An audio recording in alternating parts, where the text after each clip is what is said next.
Que mis hermanos diáconos me van a traer el púlpito, así que voy a dejar esto por acá.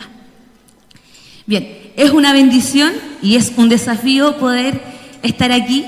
Generalmente usted me ve acá, no predicando, me ve cantando, pero sin duda alguna es una bendición, porque es un desafío poder compartir, ¿cierto?, lo que la Biblia nos dice.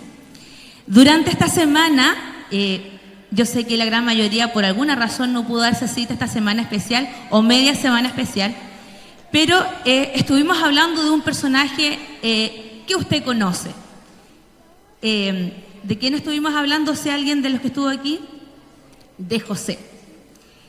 Y para poder llegar al cierre ya de esta semana, yo tengo que resumir un poco lo que se habló de los días anteriores.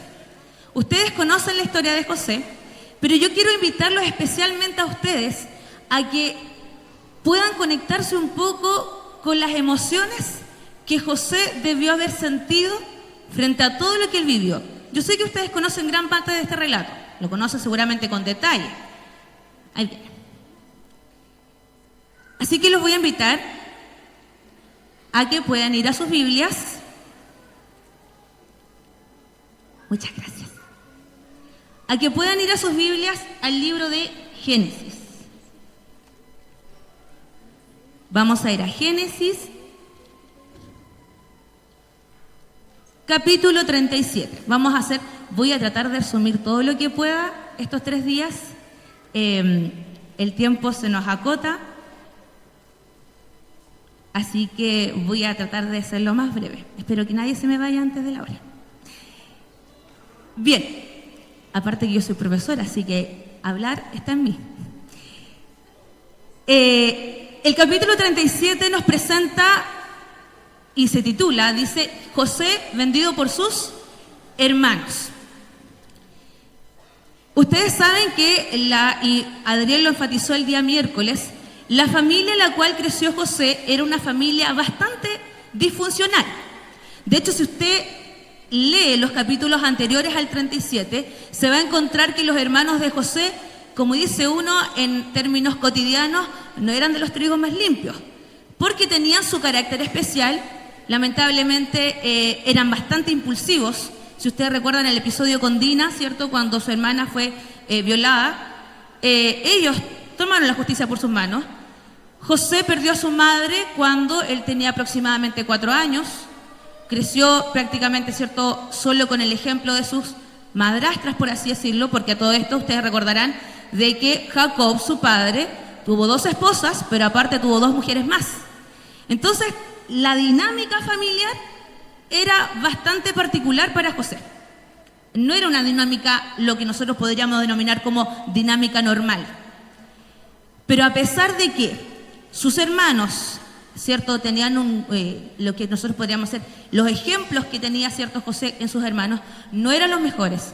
A pesar de que él no fue criado, ¿cierto?, por su madre, a pesar, ¿cierto?, que Jacob, por otro lado, mostraba un evidente favoritismo hacia José, José era un joven que se deleitaba en hacer la voluntad de Dios. Fíjese usted el contexto. Totalmente distinto. Pero eso no fue excusa para José para depender de Dios y deleitarse en hacer su voluntad. Claro, como el evidente favoritismo que tenía Jacob hacia José, porque recuerdan ustedes que José era hijo de Raquel, que era la esposa amada de Jacob, ante el evidente favoritismo, obviamente esa preferencia no fue desapercibida por sus hermanos. ¿Y qué sucedió con sus hermanos? Mostraron una evidente envidia a tal punto que lo dice la Biblia en el capítulo 37, que ellos solo querían matarlo. Imagínense ustedes, su propia familia, sus propios hermanos, los ejemplos que él tenía, querían matarlo. Y ahí es como en el capítulo 37 nos menciona que finalmente, ante la intercesión, ¿cierto?, de Rubén y posteriormente de Judá, no concretan la muerte de José, pero lo venden. Y lo venden como esclavo. No sé si alguien de aquí alguna vez ha estado privado de libertad, pero yo me imagino que en ese minuto, porque obviamente José tenía que haber rogado a sus hermanos que lo hiciesen, en ese minuto donde él vio que ya su vida no iba a ser junto a su padre, él tenía 17, 18 años cuando pasó esto, cuando vio que su vida ya no iba a ser junto a su familia, en su casa, en su hogar, junto a su padre, cuando ya él iba a perder todo, ¿cierto?, lo que él tenía, yo me imagino que la angustia en José tiene que haber sido muy grande, porque él iba a perder todo, se iba de su tierra, se iba de su hogar, ya no tenía nada, y peor aún, iba a perder su libertad. Entonces traten de conectarse ustedes, imagínense, toda la crianza de José, el odio que él obviamente le hacían sentir, y ahora más encima, él pierde todo lo que tenía. El panorama no era favorable. El trayecto de donde él vivía hacia Egipto era un trayecto largo, muy largo. Y ese trayecto dio para que José tomara dos decisiones. Generalmente el ser humano, cuando nosotros nos vemos en aprietos, nosotros tenemos, y voy a ponerme aquí en el contexto, nosotros como cristianos, tenemos dos opciones. O nosotros nos rebelamos y nos enojamos con el Señor por lo que estamos viviendo, o simplemente decidimos depender más de Él.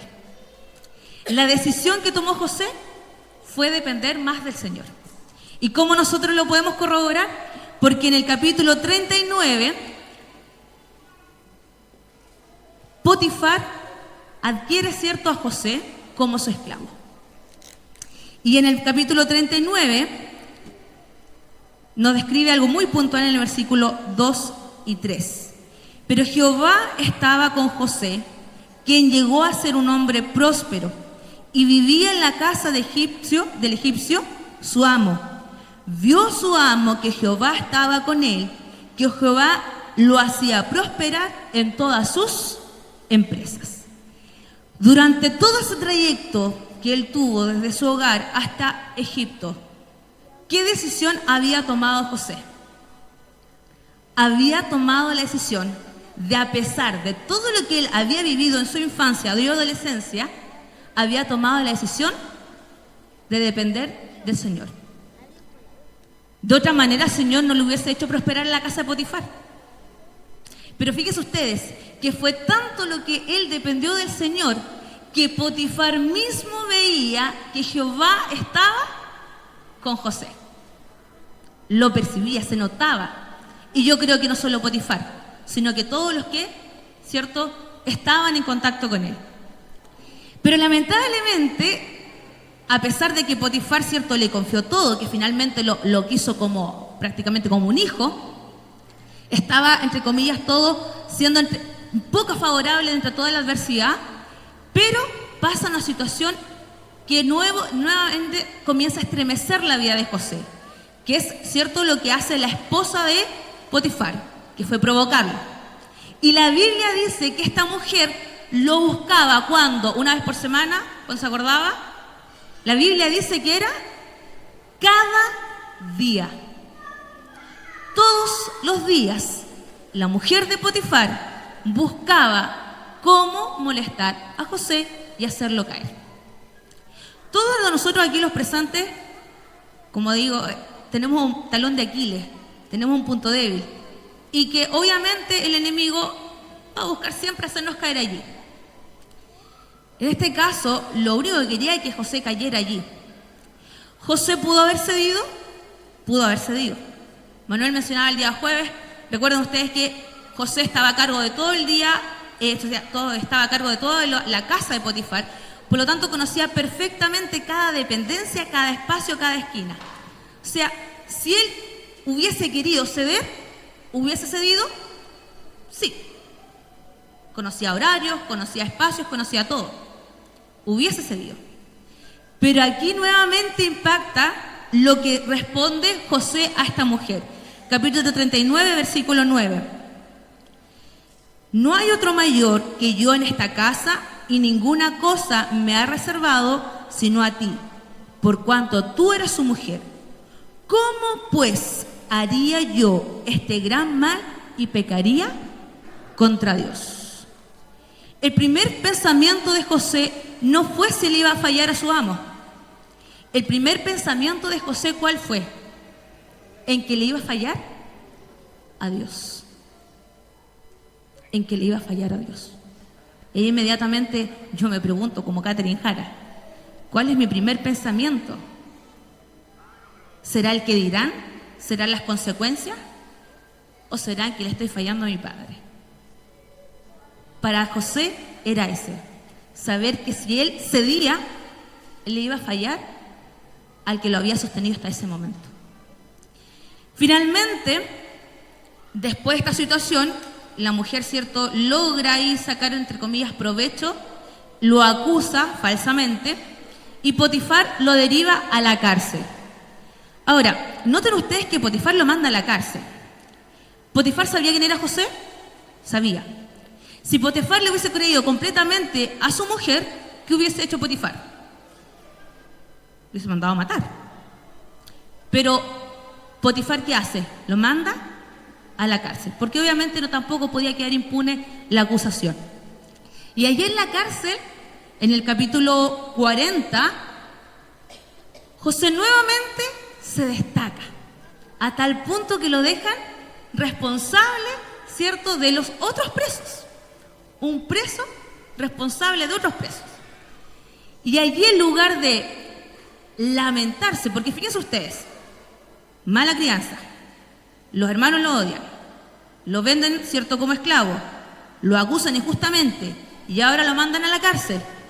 A esa altura, ¿qué podía haber pensado José? ¿Rendirse? ¿Cómo, Señor? ¿Cómo tanto? Pero nuevamente José decide depender del Señor. Y más aún, en lugar de, como decimos nosotros, sobarse el lomo y quejarse por la desgracia de su vida, él comienza a preocuparse por otros. Y aquí es donde conoce a este copero y a este panadero, del cual él le interpreta los sueños, donde lamentablemente uno de ellos muere, y él le encomienda al copero, ¿cierto?, de que cuando él llegue ante el faraón, le hablase de José y de su situación. Lamentablemente el copero no se acuerda, sino hasta cuándo. Capítulo 41. ¿Cuánto se acuerda el copero de José? Se acuerda cuando el faraón tiene 2 sueños.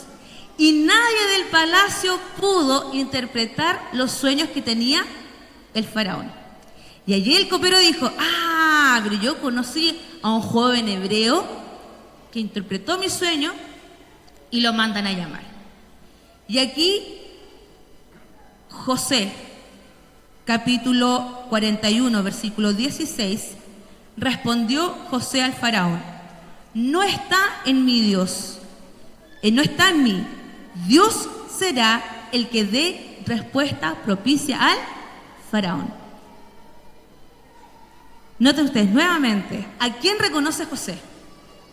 A Dios. Frente a todo lo que él había vivido, él sigue firme reconociendo a Dios por primero en todo. Y él humildemente dice, esto no está en mí. Sí, yo le interpreté los sueños a ellos, pero esto no está en mí. Esto viene de Dios. Y allí, ¿cierto?, José le interpreta el sueño, y una vez que interpreta el sueño, José, en el versículo 32 y 33, dice, y que el faraón haya tenido el sueño 2 veces, significa que la cosa es firme de parte de Dios, y que Dios se apresura a hacerla. Por tanto, que dice aquí José, es necesario que el faraón se provea de un hombre prudente y sabio, que lo ponga sobre la tierra de Egipto. Si José había interpretado el sueño, ¿José pudo haber aprovechado esa oportunidad para acomodarse? Sí, obvio. Puede haber dicho, este es el sueño, pero ahora faraón, mira, yo estoy en la cárcel, tú puedes sacarme de allí, acomodarme. ¿Lo pudo haber hecho? Lo pudo haber hecho. ¿Lo hizo? No lo hizo. Él simplemente le dice, es necesario que tú encuentres a alguien. No se estaba candidateando ahí. Pero como el faraón quedó tan impactado, capítulo 41, versículo 38 y 39, ¿qué dice el faraón a sus siervos? Dice, y dijo el faraón a sus siervos, ¿acaso hallaremos a otro hombre como este en quien esté el Espíritu de Dios? Y dijo el faraón a José, después de haberte dado a conocer Dios todo esto, no hay entendido ni sabio como tú. Fíjese las palabras del faraón. Un hombre, un rey que tenía otras creencias, otra cultura, adoraba a otros dioses. Pero ¿qué estaba reconociendo el faraón? Que Dios estaba con José. Incluso, ¿qué dice? No hay otro como José. Y aquí nuevamente yo me pregunto, ¿qué dicen de mí? Mi entorno, quienes me rodean, ¿qué dicen de mí? Un rey, vuelvo a repetir, con creencias, con cultura, con tradiciones totalmente distintas, reconoce que Dios estaba con José. Y bueno, luego de esto, ¿qué hace el faraón? Le da su anillo a José, lo deja como primer ministro, el segundo más importante de Egipto, y para que él lograse administrar, ¿cierto?, estos 7 años de abundancia y estos 7 años de sequía. Y es aquí donde llegamos a la parte final de este relato, que es donde él se reencuentra con sus hermanos. Y esto es en el capítulo 42. Como ya se aproximaban,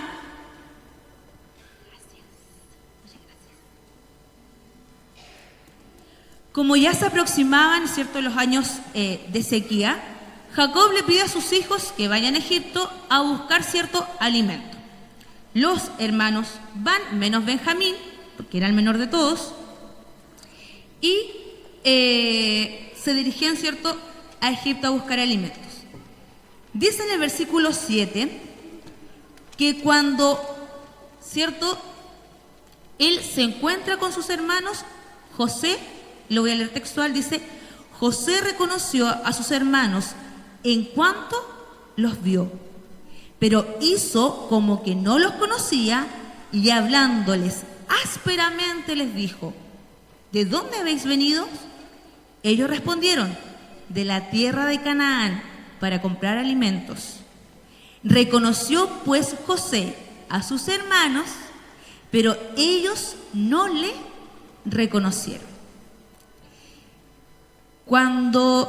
Bueno, voy a leer el siguiente para comentarles lo que viene. Dice, entonces se acordó José de los sueños que había tenido acerca de ellos y les dijo, espías sois, para ver las regiones indefensas del país habéis venido.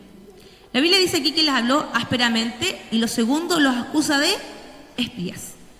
Cuando yo era más niña, más pequeña aún, porque muy grande no soy, cuando yo era niña y leí este versículo, yo mi primera impresión, recuerdo que fue, José se está vengando. Por la forma que declara la Biblia que le responde y por acusarlos como espías. Pero si realmente José se hubiese querido vengar de sus hermanos, ¿José tenía el poder para hacerlo? Sí. Él lo pudo haber visto y inmediatamente los manda a encarcelar, los deja como esclavos, puede haberle pagado, ¿cierto?, con la misma moneda, pero no es así. Y entran aquí en una discusión, ¿cierto?, de que ellos dicen, no somos espías.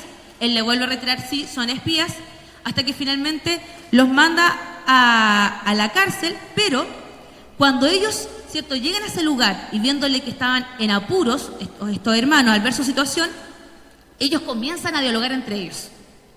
Y en el versículo 21 nos declara lo que ellos se decían. Pero se decían el uno al otro. Capítulo 42, versículo 21. Verdaderamente hemos pecado contra nuestro hermano, pues vimos la angustia de su alma cuando nos rogaba y no lo escuchamos. Por eso ha venido sobre nosotros esta angustia. Entonces Rubén le respondió diciendo, ¿no os hablé yo y dije, no pequéis contra el joven? Pero no me escuchasteis. Por eso ahora se nos demanda su sangre. Ellos no sabían que José los entendía, porque éste tenía un intérprete para hablar con ellos. Entonces se apartó José de su lado y lloró. Y cuando volvió a ellos, les habló, y tomando de entre ellos a Simeón, lo apresó en su presencia. ¿Qué pasó en ese minuto con José? Al escuchar a sus hermanos, al escuchar lo que ellos discutían, él notó claramente que los hermanos que estaban discutiendo en ese minuto no eran los mismos hermanos que lo habían vendido a él años atrás. Él notó arrepentimiento, notó algo distinto. Por esa razón, cuando él terminó de escuchar lo que ellos discutían, ¿qué pasó en el corazón de José? Lloró. ¿Será que José habrá estado rogando todo ese tiempo por el reencuentro con sus hermanos? ¿Será que José anhelaba ese minuto de reencontrarse nuevamente con ellos y sanar tal vez las heridas? José los había perdonado hace bastante tiempo. José había entendido hasta ese minuto que todo lo que él había vivido tenía un propósito mayor. Pero eso lo logró comprender solamente dependiendo del Señor. Logró sobrevivir a toda la adversidad, a todo lo que vivió en su infancia, en su adolescencia, en su juventud, simplemente dependiendo del Señor. En el capítulo, y voy a retroceder un poquitito, en el capítulo 41 nos menciona que José tuvo 2 hijos. Uno era Manasés y el otro era Efraín. Y noten ustedes por qué le puso esos nombres. Capítulo 41, versículos 51 y 52. Llamó José al primogénito Manasés, porque dijo: Dios me hizo olvidar todos mis sufrimientos y a toda la casa de mi padre. ¿Quiere decir que no se acordaba de su familia? ¿No sabía quiénes eran? No, no quiere decir eso. Quiere decir que él había olvidado el dolor que eso le había provocado. ¿José había sufrido? Sí, porque lo dice aquí. Jehová me hizo olvidar todos mis sufrimientos. O sea, José lo pasó mal. Claramente lo pasó mal. Pero eso no le impidió depender del Señor. Y dice, Dios me hizo olvidar. La única forma que tuvo José de sanar todo lo que él había vivido y salir adelante fue dependiendo y siendo fiel al Señor. De ninguna otra manera. Y noten después lo que dice el versículo 52. Al segundo lo llamó Efraín porque dijo: Dios me hizo fructificar en la tierra de mi aflicción. José reconocía que ese lugar no era su lugar y que había sufrido allí, sí. Pero reconocía de que a pesar de todo, Dios lo había bendecido en aquel lugar. Por lo tanto, a esa altura José estaba sanado. Había olvidado, no sé si el rencor, pero el resentimiento de todo lo que él había vivido y lo que sus hermanos habían provocado en su vida. Por esa razón, cuando él escucha a sus hermanos, José llora, se emociona. Y dice acá, finalmente estábamos en el capítulo 42, él se aparta, a todo esto él les pregunta sutilmente cuántos eran, ellos le mencionan, ¿cierto?, que tenían un hermano menor, que ese hermano menor se había quedado en casa de su padre, que no había venido con ellos, hasta que José finalmente, ¿cierto?, les pide que cuando ellos volviesen con este hermano menor. Entonces, se queda uno de los hermanos, ¿cierto?, que era Simeón, vuelven a la casa de su padre y cuando llegan a la casa de su padre le cuentan lo que había pasado. Le cuentan, ¿cierto?, de que este primer ministro había dudado de ellos, los había acusado de espías y más aún les dice que si nosotros vamos a volver nuevamente a pedir alimento, tenemos que ir con Benjamín. Obviamente, para Jacob esa no era una buena noticia, porque era su hijo menor. era el único hijo que le quedaba, porque obviamente él no sabía, él había asumido que José había muerto, entonces era el único hijo que le quedaba de su esposa amada. Era difícil, pero fíjense ustedes que Rubén y Judá asumen un compromiso ante su padre para que a Benjamín no le pasara nada, ¿cierto?, si Benjamín los acompañase. Y noten ustedes lo que dice Rubén en el versículo 37 del capítulo 42.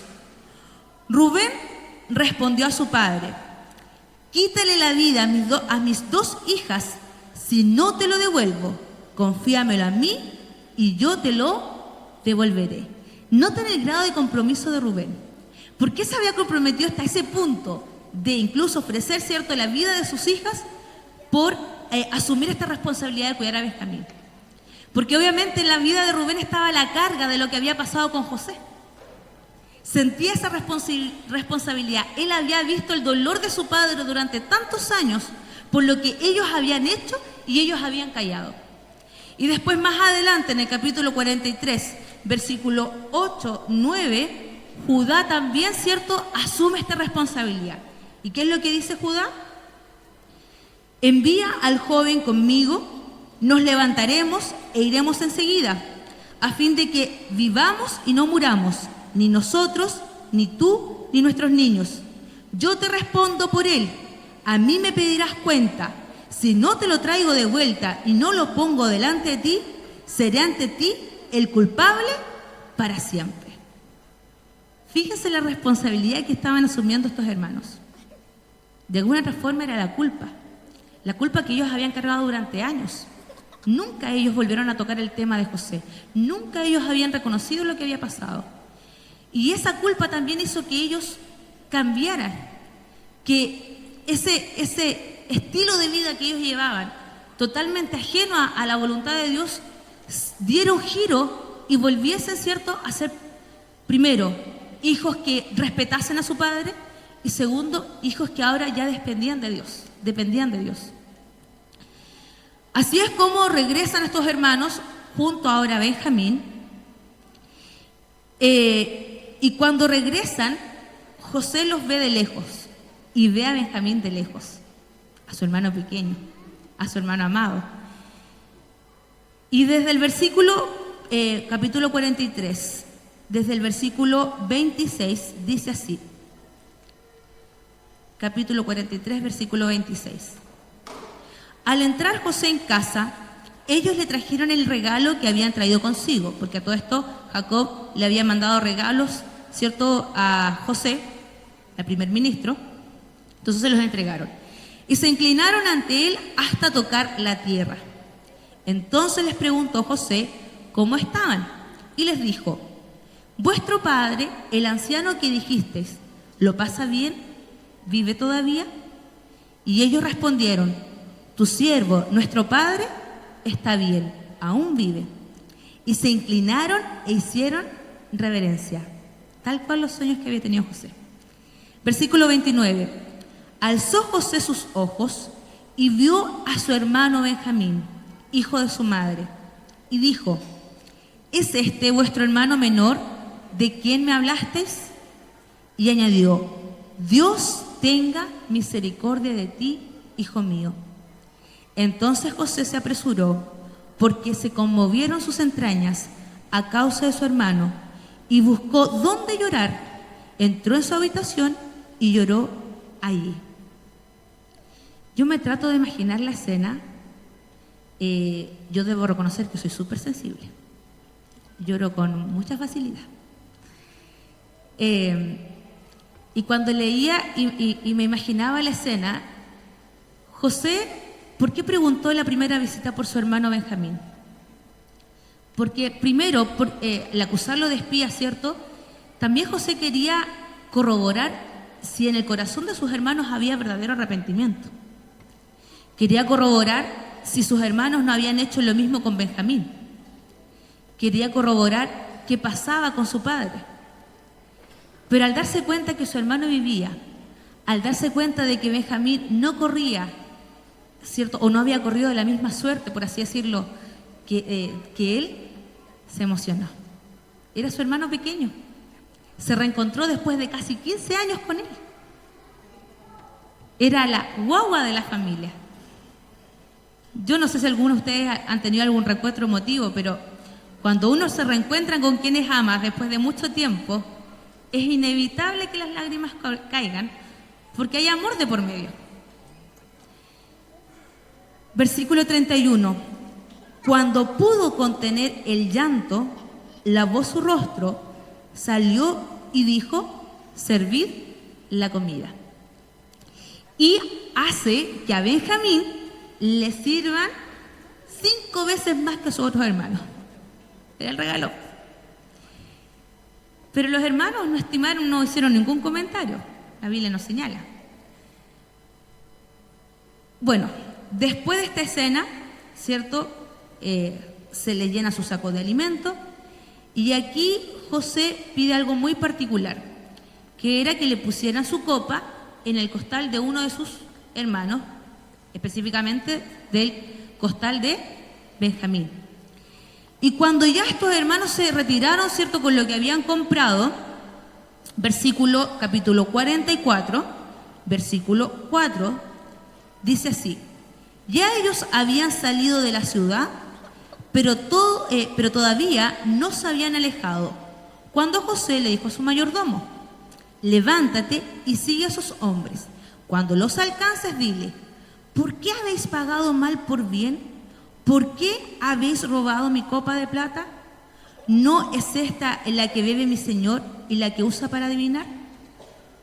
Y así es como este mayordomo finalmente alcanza a los hermanos, llega donde ellos, les repite esta misma declaración, y versículo 12 del capítulo 44 dice así: el mayordomo buscó, comenzando por el mayor y terminando por el menor, y la copa fue hallada en el costal de Benjamín. Y ahí el mundo a los hermanos se le venía abajo, porque de ser cierto que Benjamín había robado esta copa, ya ellos no iban a volver a su tierra, se iban a ir, cierto, encarcelados. Entonces Judá dice así ante, cierto, la situación y la desesperación de la situación. Versículo 16: ¿qué diremos a mi Señor? ¿Qué hablaremos? ¿Con qué nos justificaremos? Dios ha hallado la maldad de tus siervos. Nosotros somos siervos de mi Señor, nosotros y también aquel en cuyo poder se halló la copa. Esto le responde Judá, ¿a quién? A José. Fíjese usted lo que dice: Dios ha hallado la maldad de tus siervos. ¿Estaban arrepentidos realmente los hermanos de José? Sí, estaban arrepentidos. Ellos cargaban con la cruz de lo que habían hecho, y en ese proceso ellos habían vuelto al Señor. Y ahí es donde Judá comienza a interceder por Benjamín. Y si usted, no lo vamos a leer todo el relato, lo voy a invitar a ustedes que lo lean en sus hogares, desde el versículo 18 en adelante. Judá hace toda la intercesión por Benjamín, abogando, explicando lo que pasaba con su padre, dando los argumentos suficientes para que no les pasara nada y para que pudiesen quedar libres. Y ante todo lo que José estaba escuchando, termina la intercesión de Judá con el versículo 34, dice: pues, ¿cómo volveré yo a mi padre sin el joven? No podré, por no ver el mal que sobrevendrá a mi padre. Ellos sabían, cierto, que no volver con Benjamín era lo peor que le podría pasar a su padre Jacob.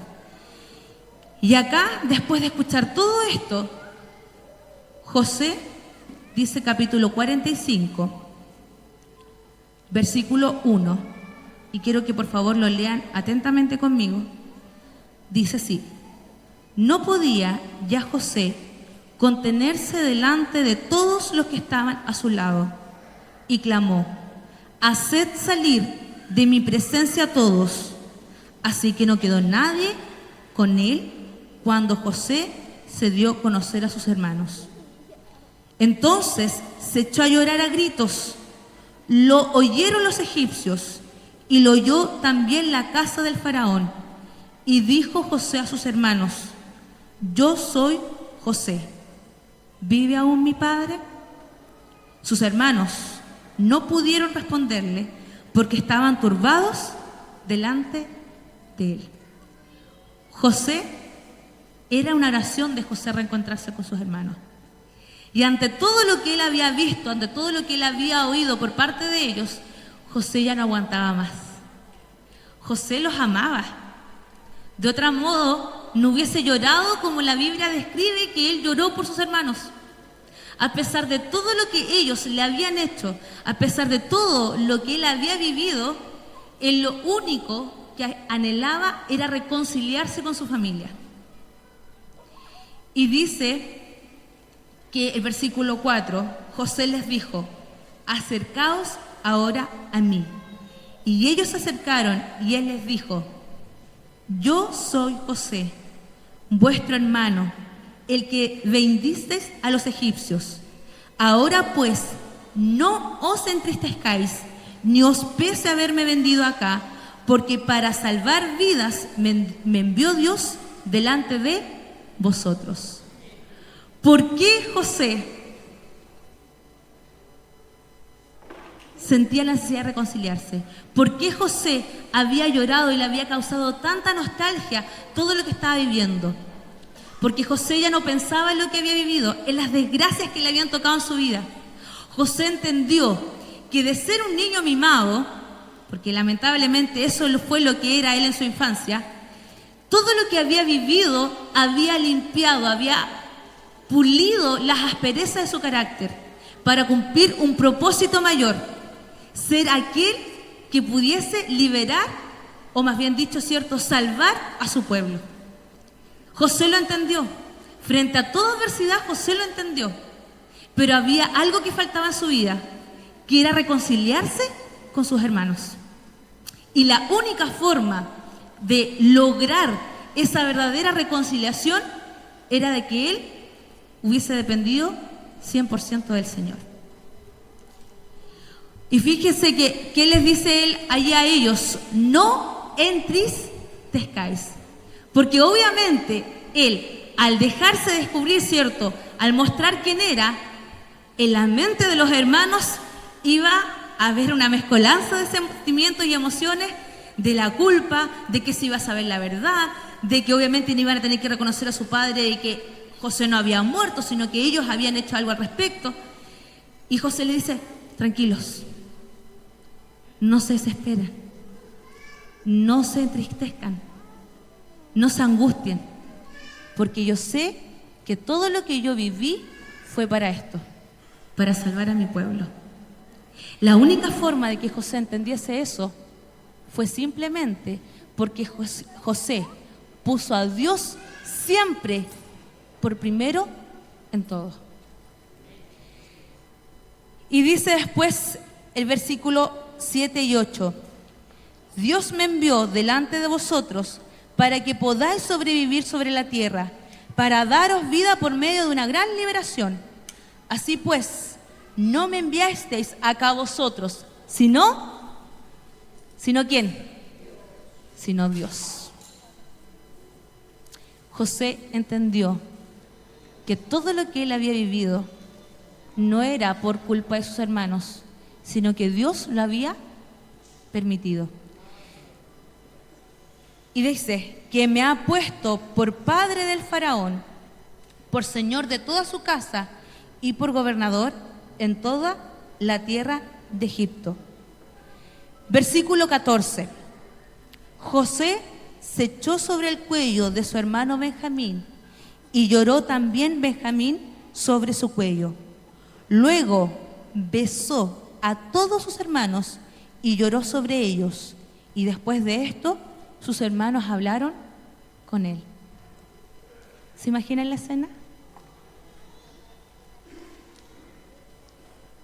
La única forma que pudiese haber perdón sincero en el corazón de José era que Dios hubiese actuado en la vida de José. Todos nosotros aquí los presentes, no creo que nadie aquí me pueda decir que ha tenido una vida fácil. Pero fíjense ustedes que la vida difícil de José no fue un argumento, no fue una excusa para justificarse. En lugar de echarse y sobarse el lomo y decir, pobrecita mi vida, José siempre, o más bien dicho, decidió mantener su vista fija en el Señor. Sabía que la única forma de salir adelante era sosteniéndose de Él. Y aquí es donde uno se pregunta, wow, qué vida más ejemplar en fidelidad. ¿Será que yo puedo alcanzar algo similar? Claro, porque nosotros vemos, resistió la tentación, una tentación no menor, perdió su libertad, lo acusaron injustamente, tuvo una infancia anormal, por así decirlo, pero no fueron excusas. No fueron excusas para José. Se mantuvo fiel. Y esa fidelidad finalmente permitió que él lograse reencontrarse y perdonar, reconciliarse con sus hermanos. En nuestras vidas tampoco el panorama es muy fácil. Y probablemente nosotros vemos que ser fieles al Señor es una vara alta y difícil. Pero si fuese un imposible, este relato no estaría en la Biblia. Si fuese imposible ser tan o más fiel que José, este relato no estaría aquí. ¿Por qué está aquí? Porque significa que nosotros podemos ser tan o más fieles al Señor. Hay un párrafo del Espíritu de Profecía que justamente nos dice lo que acabo de comentar. Dice allí, ¿está proyectado? ¿No? Dice, los hombres a quienes Dios favoreció y a quienes confió grandes responsabilidades, ahí está, fueron a veces vencidos por la tentación y cometieron pecados. Tal como nosotros hoy luchamos, vacilamos y frecuentemente caemos en el error. Sus vidas, con todos sus defectos y extravíos, están ante nosotros para que nos sirvan de aliento y amonestación. Si se los hubiera presentado como personas intachables, nosotros, con nuestra naturaleza pecaminosa, podríamos desesperar por nuestros errores y fracasos. Pero viendo cómo lucharon otros, como José, con desalientos como los nuestros, cómo cayeron en la tentación, como nos ha ocurrido también a nosotros, y cómo, sin embargo, se reanimaron y llegaron a triunfar mediante la gracia de Dios, nos sentimos alentados en nuestra lucha por la justicia. Así como ellos, aunque vencidos algunas veces, recuperaron lo perdido y fueron bendecidos por Dios, también nosotros podemos ser vencedores mediante el poder de Jesús. ¿Podemos ser vencedores? Sí, hermanos, sí podemos. Y las tentaciones de José no fueron menos que las que nosotros hoy en día tenemos. Las dificultades de José no son menos a las que nosotros hoy nos enfrentamos. Apocalipsis 2:10, ¿qué nos dice? Si alguien lo encuentra y lo puede leer, la última frase que está en signos de exclamación. ¿Alguien lo tiene? Apocalipsis 2:10.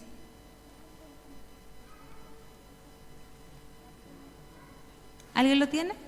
Ya, hermano Heriberto.